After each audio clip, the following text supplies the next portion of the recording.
Hvor er fedt. Men der er altså nogle regler. I må lave lige hvad I vil, men I skal... Man skal blive inde i haven, for man kan fare vildt i Storskoven. Nemlig. Jonathan, jeg kan ikke åbne døren. Ærgerligt, så er du nok nødt til at blive derinde. Jonathan!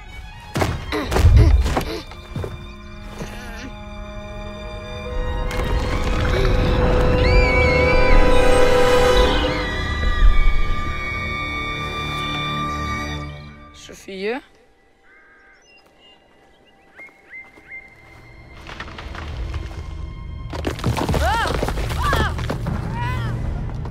Hvem er du? Jeg hedder Jonathan. Jeg leder efter min søster. Skynd dig hjem. Storskoven er ikke et sted for børn.